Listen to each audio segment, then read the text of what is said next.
आज की वीडियो में हम करेंगे halo alkane and hello Erin का पार्ट SN1 रिएक्शन। रिएक्शन देखो न्यूक्लियोफिलिक सब्स्टिट्यूशन रिएक्शन होती है दो तरह से, एक होती है SN1 रिएक्शन और एक होती है SN2। दोनों ही सबसे इंपॉर्टेंट इस चैप्टर के लिए, है ना। तो एक वीडियो में आपको SN1 रिएक्शन के बारे में बताऊंगा, नेक्स्ट वीडियो में आपको ले चलूंगा SN2 के। अब ये देखो जो नाम बना है SN1 बना किससे, देखो SN1 की फुल फॉर्म होती है सब्स्टिट्यूशन, N मतलब न्यूक्लियोफिलिक और 1 मतलब यूनिमोलिकुलर, ठीक है। अब इनके बारे में सबसे पहले जानते हैं। देखो सबसे पहले आप समझो न्यूक्लियोफाइल क्या होता है यार। न्यूक्लियोफाइल, जो न्यूक्लियोफाइल वर्ड बना है ना वो दो चीज़ों से मिलके बना है, न्यूक्लियोफाइल, ठीक है। ये बना दो चीज़ें के होता है, न्यूक्लियस से और एक होता है फिल। फिल मतलब होता है बेटा लव, फिल मतलब होता है क्या, लव। न्यूक्लियस का न्यूक्लियोफिल मतलब न्यूक्लियस लविंग, मतलब न्यूक्लियोफाइल वो स्पीशीज होती है जो न्यूक्लियस को लव करते हैं। लव मतलब अट्रैक्शन। न्यूक्लियस पे कौन सा चार्ज होता है एक बात बताओ। आपने कहा सर न्यूक्लियस जो बनाता है प्रोटॉन और न्यूट्रॉन से। क्या न्यूट्रॉन पे कोई भी चार्ज होता है? आपने कहा न्यूट्रॉन का मतलब तो न्यूट्रल है, ठीक है। न्यूट्रॉन पे कोई चार्ज नहीं है। प्रोटॉन पे कौन सा चार्ज है? पॉजिटिव। तो यार अगर न्यूक्लियस लविंग है तो इन शॉर्ट ये पॉजिटिव को लव करेंगे, यानी पॉजिटिव के लिए अट्रैक्शन होगा। अगर पॉजिटिव के लिए अट्रैक्शन होगा तो इन पे खुद पे कौन सा चार्ज होना चाहिए? नेगेटिव। तो आप जनरली देखोगे जितने भी हमारे न्यूक्लियोफाइल होते हैं ज़्यादातर नेगेटिव तत्व होते हैं, उन पर charge Cl negative, Br negative, F negative, कोई भी हो ना, Cn negative, they are called as nucleophile. तो इसमें एक न्यूक्लियोफाइल चाहिए होता है आपको जो रिएक्शन कराता है। दूसरी बात है यूनिमोलिकुलर। देखो यूनिमोलिकुलर यूनि मतलब होता है वन और मोलिकुलर मतलब मोलिकुलरिटी। आपने कहा सर ये क्या होता है? बेटा आपको याद हो चैप्टर है केमिकल काइनेटिक्स, वहाँ पे आपको मोलिकुलरिटी कहूँ या फिर ऑर्डर कहूँ, फिलहाल तो सेम मानते हैं, वैसे अलग हो जाते हैं पर यहाँ सेम मानते हैं। कितने एटम मोलिकुलर आयन जो है आपस में इकट्ठे हो रहे हैं रिएक्शन बनाने के लिए, है ना। तो इसकी मोलिकुलरिटी होनी चाहिए वन मतलब सिर्फ एक रिएक्टेंट पे डिपेंड करेगा, ये सिर्फ एक रिएक्टेंट पे डिपेंड करेगा ये रिएक्शन। बात समझे। सब्स्टिट्यूशन होता है किसी की जगह आ जाना। मान लो क्रिकेट हो रही थी, मैच चल रहा है, युवराज सिंह को चोट लगी तो सहवाग उसकी जगह फील्डिंग करने आ गया। तो यहाँ पे भी क्या होता है बेटा, कोई भी हेलो एल्केन की बात करेंगे, कोई भी अल्काइल हैलाइड की बात करेंगे, हेलोजन एटम को रिप्लेस करके उसकी जगह कौन आ जाता है? मेरा न्यूक्लियोफाइल, ठीक है। बात समझ आई नहीं है? ठीक है, इतनी बातें समझ आ गई, तीनों चीज समझ आ गई। SN1 का मतलब क्या है? Substitution, nucleophilic, unimolecular. सब्स्टिट्यूशन मतलब रिप्लेस करके आ जाना, हेलोजन की जगह कौन आएगा? न्यूक्लियोफाइल, है ना। न्यूक्लियोफाइल क्या होता है? न्यूक्लियस लविंग मतलब पॉजिटिव लविंग, पॉजिटिव मतलब नेगेटिव और चार्ज होगा तभी तो उसको अट्रैक्ट कर रहा है, ठीक है। यूनिमोलिकुलर का मतलब मोलिकुलरिटी होगी 1, मोलिकुलरिटी ऑर्डर 1 होने का मतलब कि जब रेट ऑफ रिएक्शन सिर्फ एक कंसंट्रेशन टर्म्स पे डिपेंड करेगा। आगे मैं समझाऊंगा इसको, यहाँ तक की तो बात समझ आ गई, ठीक है। अब एक बात आपको याद रखनी है कि SN1 रिएक्शन होने के लिए, अब आपको एक बात याद रखनी है कि अगर SN1 रिएक्शन होने के लिए हमारा कंपाउंड क्या होना चाहिए? Optically active compound. आपने कहा सर ये ऑप्टिकली एक्टिव कंपाउंड क्या होता है मेरे भाई? ऑप्टिकली एक्टिव कंपाउंड वो कंपाउंड होता है जिसके पास कायरल कार्बन हो। अब आपने कहा ये क्या होता है, ये भी बता दीजिए आसान करके। भाई कायरल कार्बन वो कार्बन होता है किसकी 4 वैलेंसी अलग अलग ग्रुप से सेटिस्फाई हो, जिसकी 4 वैलेंसी अलग अलग ग्रुप से सेटिस्फाई। एग्जाम्पल मैं तुम्हें दिखाता हूँ। मान लो मेरा कार्बन है, ठीक है। इसकी ये देखो यहाँ पे बना लेते हैं इसका स्ट्रक्चर। यहाँ पे तुम लगा दो कोई भी हेलोजन लगा दो, यहाँ पे आप लगा दो हाइड्रोजन लगा दो, यहाँ पे आप लगा दो R लगा दो और यहाँ पे आप लगा दो R'। कोई दिक्कत क्या? अब एक दिमाग में बेटा एक डाउट आ रहा होगा, देखो ये कायरल कार्बन है कि नहीं। मेरी बात सुनो ना, एक वैलेंसी कौन पूरी कर रहा है? हाइड्रोजन। एक हेलोजन, क्लोरीन ब्रोमीन, यहाँ क्लोरीन ले लो, ब्रोमीन ले लो। एक alkyl group R, methyl ethyl, R' मतलब कोई नया एल्काइल ग्रुप। तो चारों वैलेंसी अलग अलग होनी चाहिए तब ये कायरल कार्बन बनता है। अगर कोई मान लो यहाँ पे भी हाइड्रोजन, यहाँ पे एक कायरल कार्बन नहीं है, आपसे पूछा जाएगा कि बताओ इसमें कितने कायरल कार्बन है, ठीक है। ठीक है, आपने कहा सर ये डॉट डॉट और ये क्या सिस्टम? बेटा इसे कहते हैं वेज शेप्ड। इसे क्या कहते हैं? Veg shape. वेज शेप का मतलब क्या, मैं आपको समझाता हूँ। इसमें देखो अगर मैं कार्बन की तुम्हें शेप बताऊं तो कार्बन की शेप कैसी होती है? टेट्राहेड्रल, ठीक है। अब ये प्लेन ऑफ पेपर में जब तुम इसको लोकेट करोगे ना बेटा, तो देखो हाइड्रोजन और X तो ऐसे ही आ गए।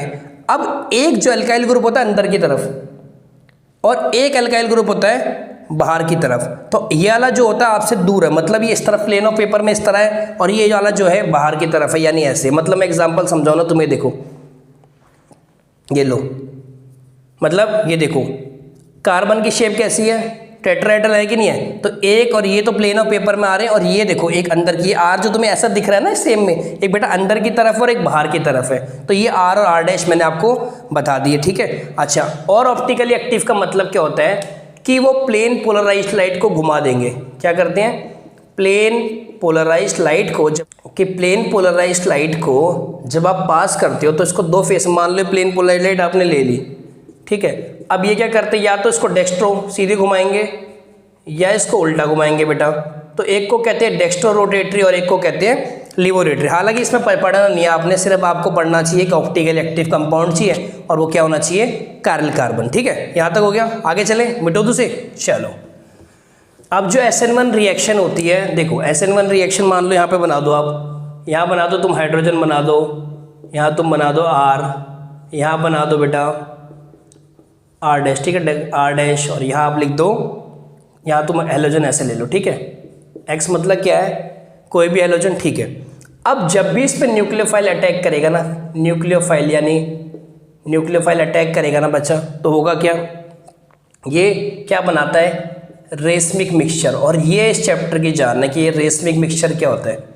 भाई रेशमिक मिक्सचर में क्या होता है, दो तरह से कंपाउंड बनते हैं, एक होता है रिटेंशन और एक होता है इन्वर्जन। सब समझाऊंगा, अभी आप ये समझो कि क्या बनेगा रेशमिक मिक्सचर, ठीक है। होगा क्या, पहले कैसे होती है ये रिएक्शन, दो स्टेप में होती है बेटा। देखो सबसे पहले कार्बन हेलोजन लगा हुआ है, ठीक है, आपने का लगा तो हुआ है। अब आप मुझे बताओ कि हेलोजन और कार्बन में से कौन ज़्यादा इलेक्ट्रोनेगेटिव है। आपने कहा सर कौन इलेक्ट्रोनेगेटिव है, हेलोजन ही होते हैं, तो इसके ऊपर डेल नेगेटिव आ गया। डेल मतलब बहुत स्मॉल चार्ज आ गया नेगेटिव का, ठीक है, ये डेल प्लस आ गया। बात समझ आई। और सेकंड में क्या होगा, न्यूक्लियोफाइल का अटैक होगा और हमारा क्या बनेगा, रेशमिक मिक्सचर। अच्छा अब इसमें समझना है बेटा क्या क्या कंडीशन है। देखो इसके लिए SN1 के लिए क्या होना चाहिए, पहला कंडीशन है न्यूक्लियोफाइल मस्ट बी वीक। जो भी न्यूक्लियोफाइल से आप अटैक कराओगे वो वीक न्यूक्लियोफाइल होना चाहिए, ठीक है। सेकंड है आपके पास एक पोलर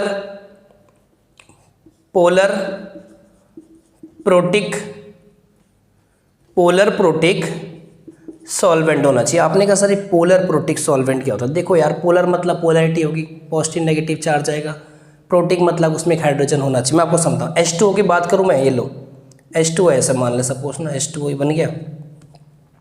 ऑक्सीजन हाइड्रोजन की बात करो तो अगर मैं इलेक्ट्रोनेगेटिविटी देखूँ, डेल नेगेटिव डेल पॉजिटिव, तो पोलर तो बन गया। पोलर का मतलब क्या है, पोलर का मतलब इलेक्ट्रोनेगेटिविटी डिफरेंस आ गया, ठीक है।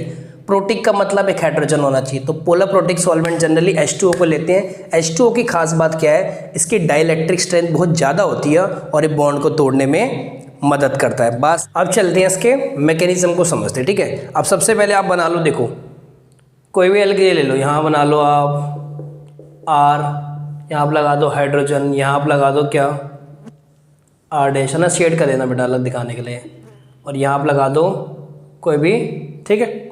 अच्छा मेरी सबसे पहले देखो दो स्टेप में होती है मेरी ये रिएक्शन। पहले आपका बनता है जनरेशन ऑफ कार्बोकैटायन और दूसरे में आपका होता है अटैक ऑफ न्यूक्लियोफाइल, है ना। पहले में आप देखना कैसे होता है, मेरी बात सुनो, पहला स्टेप बता रहा हूँ, है ना। कार्बन हेलोजन बॉन्ड है, ठीक है, कौन ज़्यादा इलेक्ट्रोनेगेटिव है, कौन ज़्यादा स्टार्टिंग में होगा। आपने कहा सर इस पर डेल नेगेटिव आएगा, डेल पॉजिटिव आएगा, हालांकि पहले ही बता चुका हूँ, ठीक है। अब H2O की प्रेजेंस में, किसकी प्रेजेंस में, H2O क्या था, पोलर प्रोटिक सॉल्वेंट, मैंने बताया था, ठीक है। आपने कहाँ सर बताया था, पोलर प्रोटिक सॉल्वेंट क्या करता है बेटा, इसका डाइलेक्ट्रिक स्ट्रेंथ ज़्यादा होता है, इस बॉन्ड को तोड़ने में मदद करता है। और स्टार्टिंग में जो हमारा चार्ज कौन सा था, पार्शियल नेगेटिव पार्शियल पॉजिटिव, ये अब हो जाता है परमानेंट पॉजिटिव। बात समझ आई नहीं, बॉन्ड तोड़ने। अब एक बात बताओ ना बेटा, बॉन्ड टूटेगा कैसे, कि हेलोजन अपना अलग हो जाएगा ना। अगर हेलोजन अपने इलेक्ट्रॉन लेके चला गया, हेलोजन अपना इलेक्ट्रॉन लेके चला गया तो होगा क्या, मैं आपको समझा दूँ, बहुत ध्यान से सुनना बेटा। ऐसी शेप थी और ये कुछ हेलोजन इस तरह से अटैच था इसके साथ, हाँ कि ना। अगर ये भाई अपने यही हट गया तो उसकी शेप बेटा नॉर्मल नहीं हो जाएगी, भाई इसने ऐसे करके रखा ना, बॉन्ड ने ऐसे करके बना रखा था इसको। अगर ये अपना हेलोजन अपने इलेक्ट्रॉन लेके चला गया तो हेलोजन हट गया तो इसकी शेप ऐसे हो जाएगी कुछ। तो ये जो शेप इस तरह से होती है, इसके हटने के बाद, इसके अलग होने के बाद कुछ शेप इस तरह से हो जाती है इसकी, ये हो जाता है कुछ इस तरह से।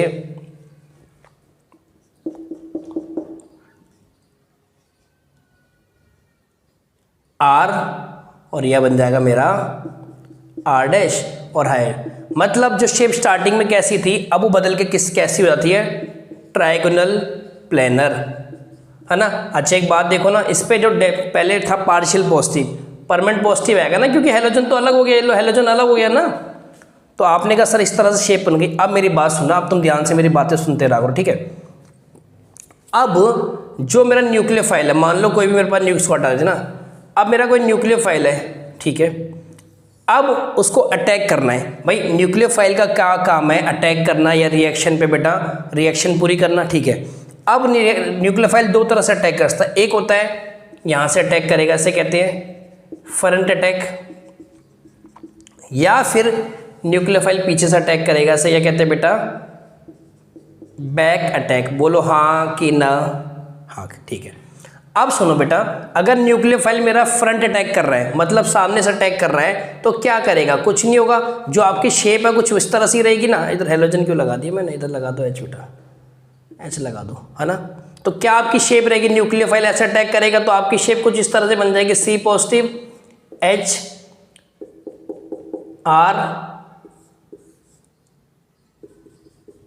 आर डैश, और ये न्यूक्लियोफाइल अटैच हो गया। अब ये शेप देखो, ये शेप देखो और ये शेप देखो, सेम नहीं है।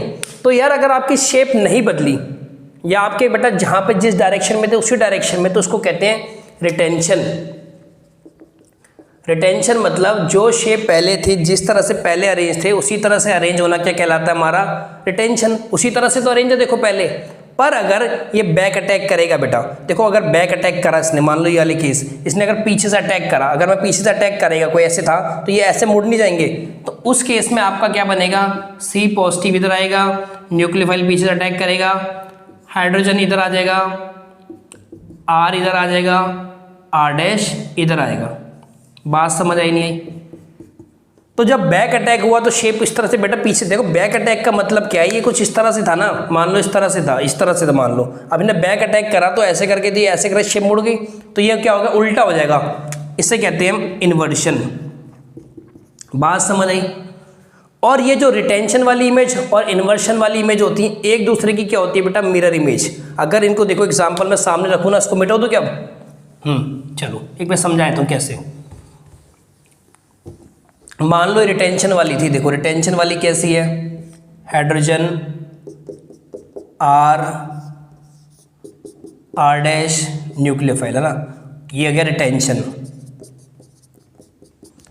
इन्वर्जन वाली कैसी थी मेरे भाई, यहाँ लिख ले, इन्वर्जन वाली बनाना, सी पॉजिटिव एच न्यूक्लियोफाइल इधर आ गया, आर इधर आ गया, या फिर इसको ऐसे लिख दो ना, आर आर डैश लिख दो, एक ही तो बात है बेटा।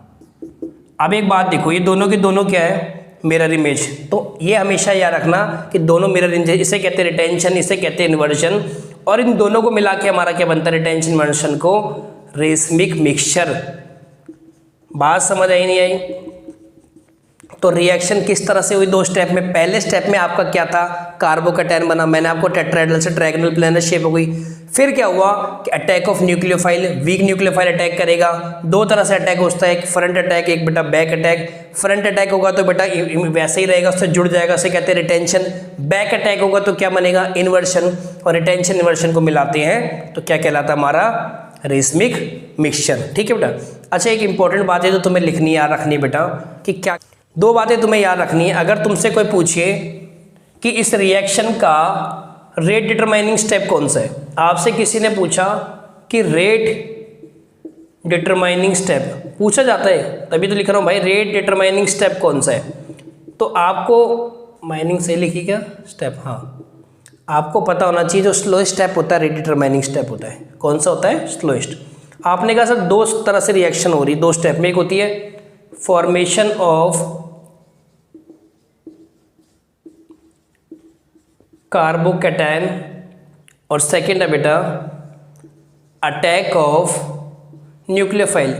अब आप मुझे बताओ कौन सा स्टेप स्लो था यार? कार्बोकैटायन का बनना स्टेप स्लो था। अटैक ऑफ न्यूक्लियोफाइल तो एकदम रेडी था अटैक करने के लिए, जैसे से पॉजिटिव आएगा।